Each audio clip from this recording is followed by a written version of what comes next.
sunshine, sunshine, yeah. I can fall in love right here. I could be young right here. I can live it out like... What is going on, everyone? My name is Ethan and welcome to the Fandom Hub. Today we're going to be ranking one of my favorite discographies, Kanye West. Kanye's discography is one of the most diverse I've ever heard, and one that I've been looking forward to a lot.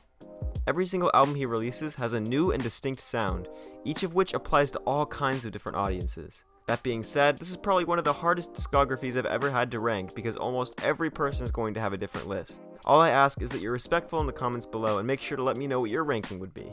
Lastly, make sure you guys leave a like on the video. A lot of effort goes into the creation of these, and if we can hit 65 likes, I'll do a video ranking every Kanye song he's ever released. So without any further ado, let's just jump right into it. Coming in at number 9, we've got Jesus is King. Now don't get me wrong, I don't think this is a bad album necessarily, it's just easily Kanye's weakest for me. Anything past this point in the ranking I think is significantly better than Jesus is King. That being said, this album certainly has some highlights. Follow God, On God, and God Is are all fantastic tracks. Ty Dolla $ign does a great job adding to the atmosphere of the album as well. I think the biggest problem that this album had was that it didn't live up to the expectations that many people had for it. Kanye was out here posting these extravagant clips of him and the Sunday service choir just having the time of their life.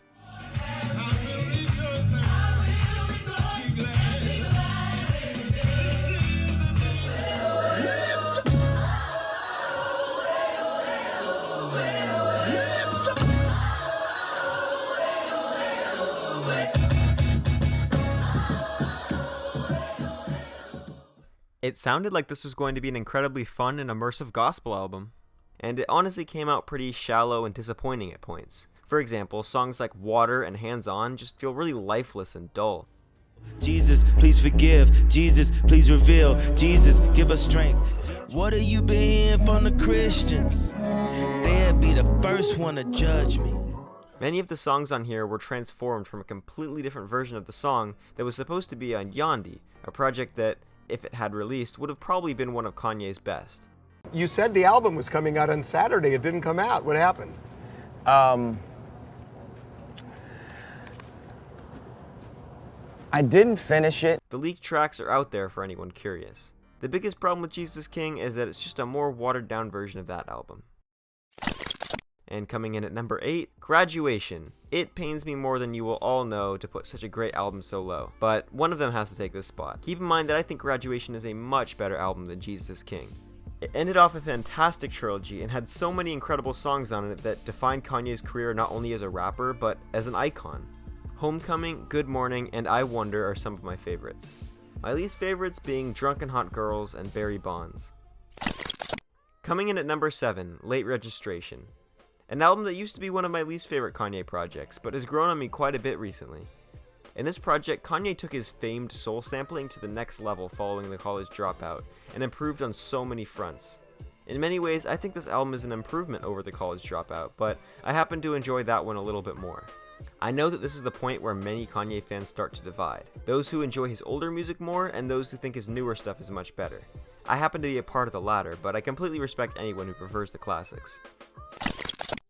Number 6, The College Dropout. Kanye's famed debut album, with so many classic beats and songs and stories all weaved within the album. This is arguably one of the best rap albums of all time. It inspired a lot of my favorite artists to create albums that I hold very dear to me as well, so this album holds a special place in my heart for that reason. I could definitely do without the skits for the most part, and for that reason I don't revisit the album as much as I should, but there are certainly some highlights. Through the Wire, Family Business, and Jesus Walks are some of my favorite works from Kanye, and that's why it takes my number 6 spot. Coming in at number 5 is 808s and Heartbreaks. This is an incredible album for so many reasons, and where most fans find themselves divided. You either love it or you hate it, there's really not any in between. I personally love it, and everything it did for hip-hop moving forward. The heartbroken auto-tune vocals and the heavy use of the Roland TR-808 drum machine ran this album, and both of which have become the face of the genre today. Not to mention how many new rappers directly cite this project for inspiration for them to start rapping. Damn, you just had to throw this in here. I need to light my shit, hold on.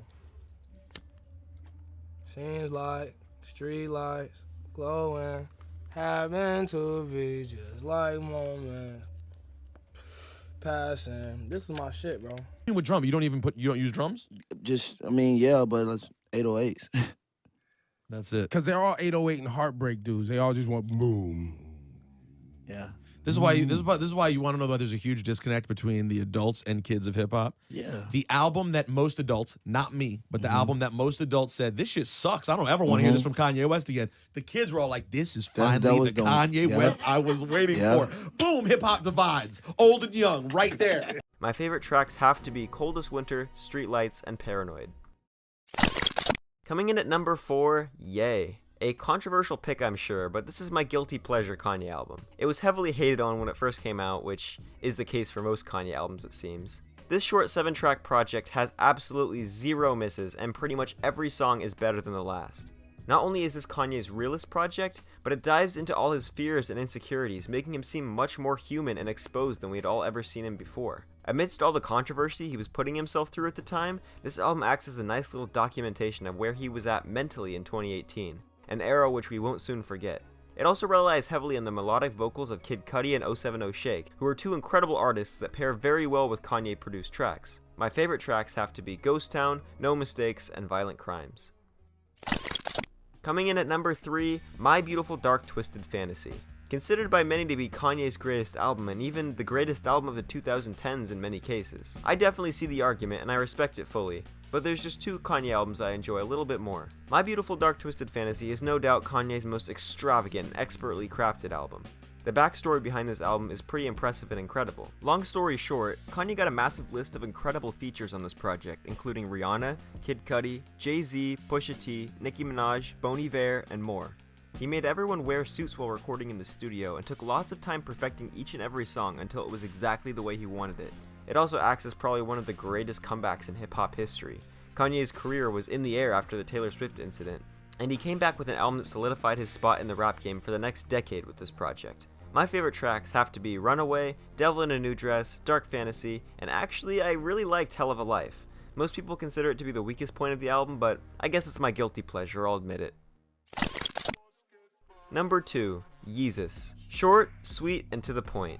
Well, maybe sweet isn't a word I'd use to describe this album, but it's certainly one of a kind. Many consider this to be Kanye's worst album, which just bewilders me because it's just inches away from taking the number 1 spot. Kanye has always proved himself to be incredibly experimental and creative, and this project is probably his most daring, and for me it paid off. I loved the sharp, industrial, distorted sounds paired with Kanye's egotistical verses and quite a few incredible soul samples that are mixed in perfectly.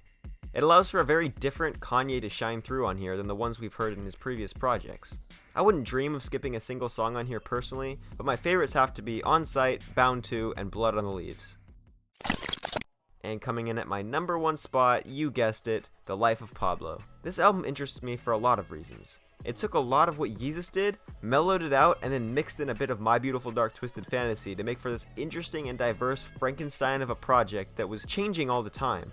The original cut of this album was admittedly not anything crazy, but the addition of a few tracks as well as many mixing fixes over the course of just a few months made for one of my favorite Kanye albums. I mean, there's just no skips on this album whatsoever. The only track I ever skip occasionally is the weird Panda remix that can be found on Part 2. But the rest of the tracks are so incredibly solid that I can't think of anywhere else I'd put this. My favorite tracks have to be Father Stretch My Hands, 30 Hours, Highlights, No More Parties in LA, and Ultralight Beam. Anyways guys, that's gonna wrap it up for today. Let me know what you thought in the comments below. I'd love to hear what your rankings would be and any additional input that you might have. The fun thing about Kanye albums are how different they are, and in many ways they represent different emotions or where you may be at mentally in any given stage of your life. I didn't include Watch the Throne or Kids See Ghosts due to them being collaborative projects, but you're welcome to do so in the comments if you feel so inclined. And last but not least, let me know what other discographies you'd like to see me rank in the future. It's been Ethan. Take care, stay safe, and have a great day. Peace.